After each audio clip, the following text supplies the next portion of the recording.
Napagdesisyonan ko mga kabatang, nasa Hong Kong ako magbe-birthday. Dahil puro problema na nga yung iniisip ko, deserve ko naman siguro magpahinga. Kaya ayan, pupunta tayo sa Hong Kong. Alauna nga yung flight namin mga kabatang, pero mga alas 9, nandito na kami sa airport. Sa Hong Kong Express pala kami mga kabatang. Hong Kong Express! Hong Kong Express!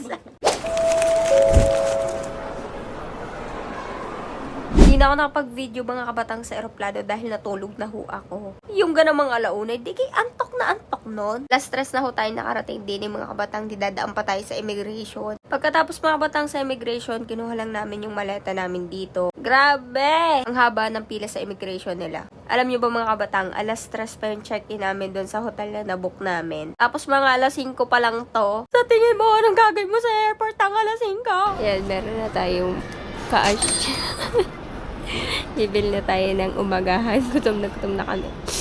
Hindi ho ready ang aking pitaka sa presyo ng mga paglamon din eh. Buti na nga lang ho aring kaping aray ay napamulaga ako sa sarap. Areho ay noodles na may beef. Pandali naman ho ay. Areho ang napipicture sa akin, si Frances. Pandali naman ho ay, tigigal ng photographer.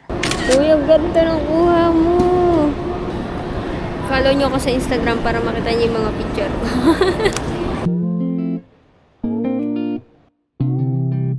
Nakakuha tayo ng 1,500 HKD dito mga kabatang. Kailangan natin tong matipid kasi hindi tayo madaming pira. Mas mahal yung taxi dito kaya magti-train kami. Bibili kami na octopus card. Go to 42. Now the balance inside. I will collect. Kasi parang na meron na tayong octopus card na gagamitin natin sa train. Sa airport tayo galing. Pupunta tayong Hong Kong. Sa dulo siya.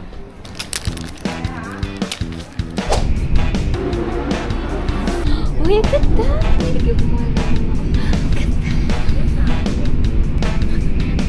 Kung katulad ko kayo na nasakit yung tenga sa pressure or basta maingay hindi makatulog ganun, magdala kayo ng earplug. Promise tuloy-tuloy yung tulog nyo pag nakasalpak to sa tainga nyo. May noise cancellation to mga kabatang kaya makakatulog talaga kayo. Mabilis lang yung biyahe mga kabatang at andito na tayo sa Hong Kong Station. Dito na tayo sa Hong Kong.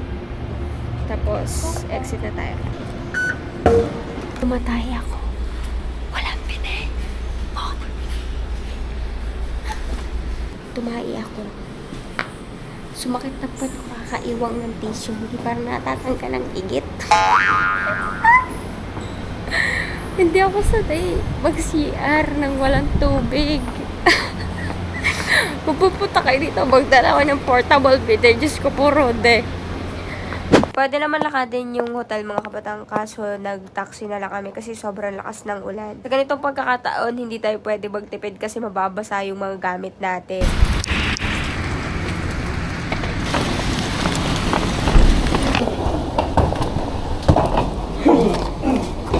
Mga kabatang, andito na tayo sa Central, sa hotel kung saan kami mag-check-in kaso alas 3 pa kami mag-check-in so mag-aantay pa kami.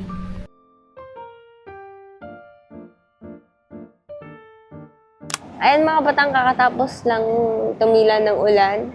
Lalabas muna kami or kung saan pwede pumunta, saan pwede kumain, ganun.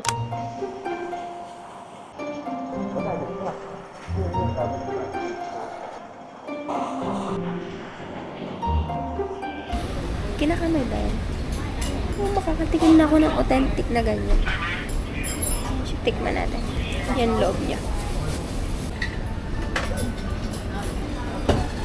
Alam niyo, sobrang gutom yung mga kabatang. Tapos hindi niyo na alam kung ano yung pagkain na kinakain niyo. Pero masarap naman yung mga pagkain nila dito. Isa din to sa sikat na kainan dito sa Hong Kong. Pero ay hindi ko na na-videohan sa labas. At ay masarap yung tsaa nila, lasang sampagita. At yung pinakamasarap na xiaolong bao na natikman ko. At pinakamalaki din. Siksik talaga yung laman niya. Parang hindi tinipid ganun. Ito naman yung steamed chicken nila. Hindi ko gano'n nagustuhan yung lasa. Medyo malansya siya for me. Pero baka ganun talaga yung luto niya. Iba't iba naman tayo ng palasa. Balay nyo sa inyo, masarap siya. Pero sa atin kasi sanay tayo na lutong-luto yung manok ganun. Ito yung bill natin mga kabatang.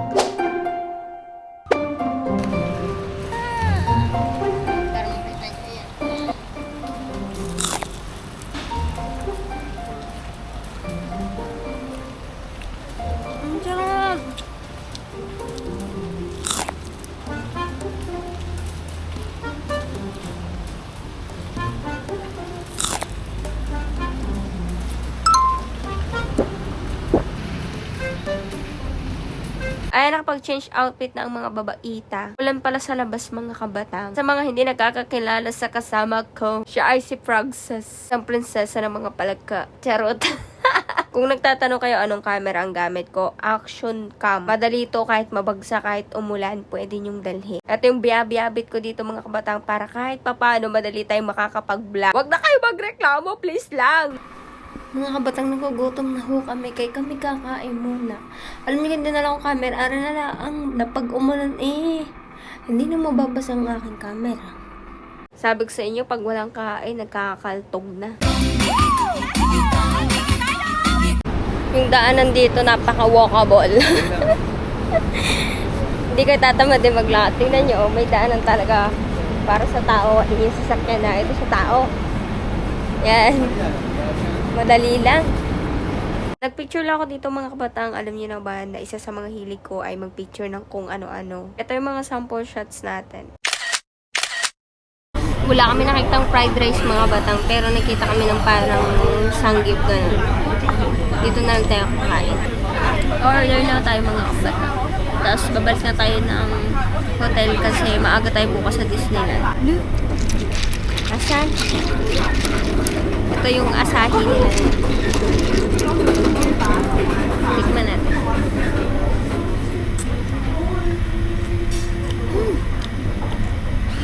Masarap. Ano ba? Alak? Sa sobrang gutom ho namin, nagkita kami ng Diyos. Ang Diyos ay naka-Chinese ang sulat. Ngayon, maganda sa litrato at may ilaw. In-order namin, yung pala'y alak. Diyos ko puro de, asahi pa.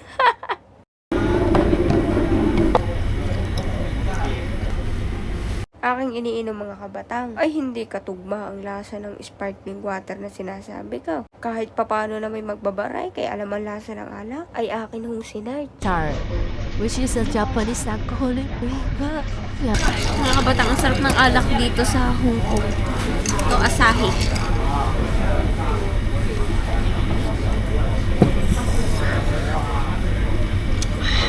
Barik! Pulutan mo kulay para balance. Abangan nyo ang part 2 ng vlog ko mga kabatang. Dahil pupunta tayo ng Disneyland. Hindi ko humaisa-isa at sobrang haba kaya abangan nyo yung part 2. Ito na yung celebration ng birthday ko at dito ko sa Hong Kong kaya panoodin nyo at abangan nyo. Bye-bye!